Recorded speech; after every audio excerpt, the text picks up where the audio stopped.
यावेळी ज्या रणभूमीवर मेघ वर्णवलेला आहे त्यावेळी आवड जपून टाका, कारण अश्व मुक्त होणं गरजेचं आहे.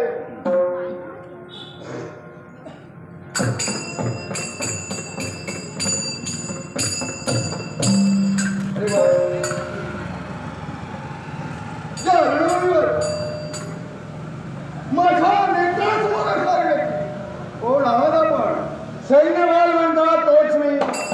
सैन्यवाल आणि जिथं तुम्ही उभे आहात त्याला हिरापट्टण नगरी म्हटलं जातं. म्हणजे आम्ही ऐकलं ते सत्य. हिरापट्टण नगरीचे राजकर्ते सैन्यपाल म्हणजे आमचा अश्व आपण बंधन केला. तुम्ही काय ऐकलं राज्याबद्दल? आम्ही जे ऐकलं ते सत्य. काय ऐकलं काय? तुम्ही आमचा अश्व बंधन केला. याज्ञिक अश्व. त्या अश्वाच्या मुक्ततेसाठी माझी पावलं इथवर पडलेली आहे. कोण आपलं नाव? घटोत्कच पुत्र मेघवर्ण म्हणतात. घटोत्कच पुत्र मेघवर्ण. एकंदरीत आपण हस्त्यासाठी तत्पर होता. याला कारण असं कोणतं? लोक ज्यावेळी भोपळ्यावडं बोलतात त्यावेळी आवळ्यावडं ते नक्की सत्य असतं. बरोबर? आम्ही ऐकून पाहिजे आपली मला मेघाप्रमाणे गरजेला. कारण तुझ्या जन्मतेच्या बापानं पंचपांडवाच्या रक्षणार्थ अमोघ शक्ती स्वतःच्या देहावर धरली आणि पंचपांडवांचे प्राण वाचविले. बापाच्या वंशात तू पंचपांडवात वावरतोय. मग ज्याची मेघाप्रमाणे गरजेला ती व्यक्ती कशी असेल आजपर्यंत आम्ही पाहिलं नव्हतं म्हणून असू आलं. आता पाहिलं ना मग चला विलंब नको आहे. 1 संवत्सराच्या आत आम्हाला आमचं धर्मकार्य पूर्ण करायचं आहे. माझ्या एका प्रश्नाचं उत्तर मिळेल. असा कोणता? मला सांगा, धर्मकार्य हे स्वहितासाठी केलं जातं की जनहितासाठी केलं जातं?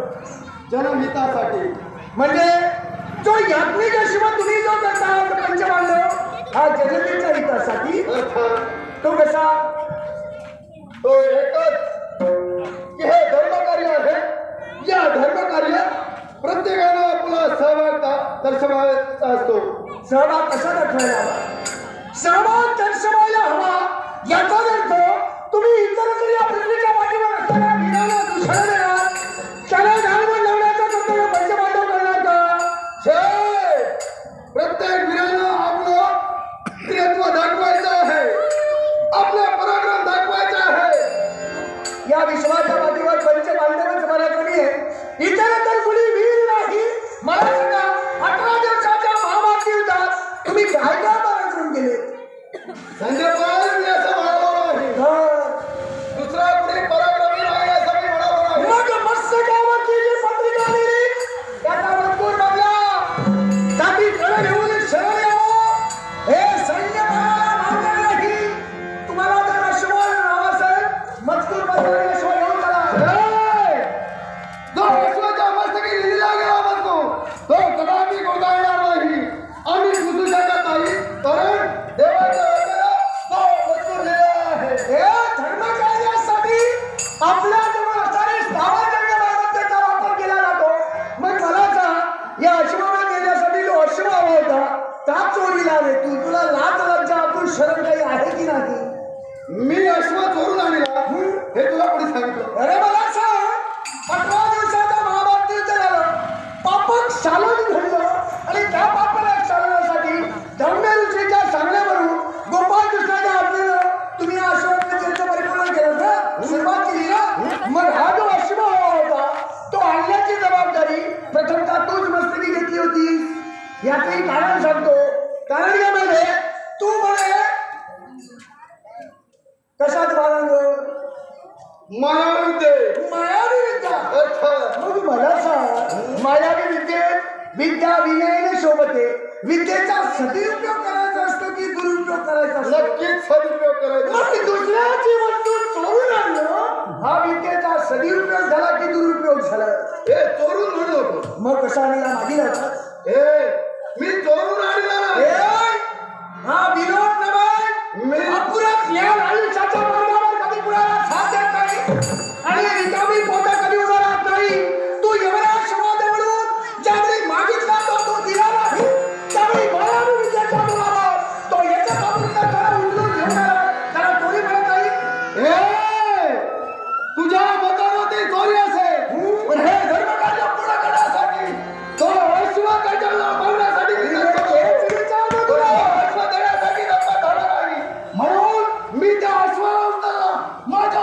घेतलं आणि आलो.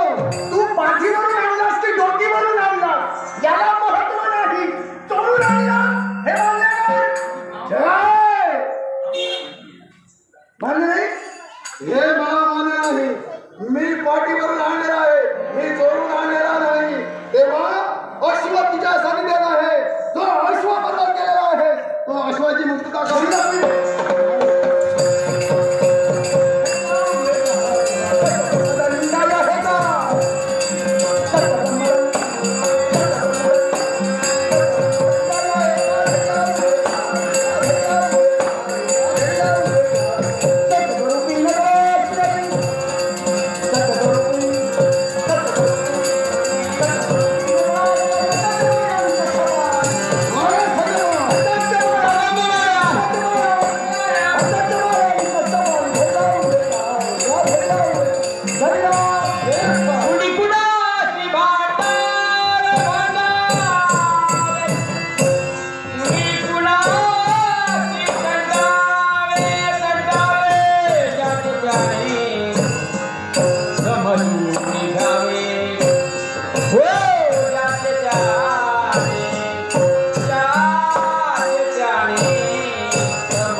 लक्षात ठेव, आमच्या कटकात अजून कित्येक वीर आहे.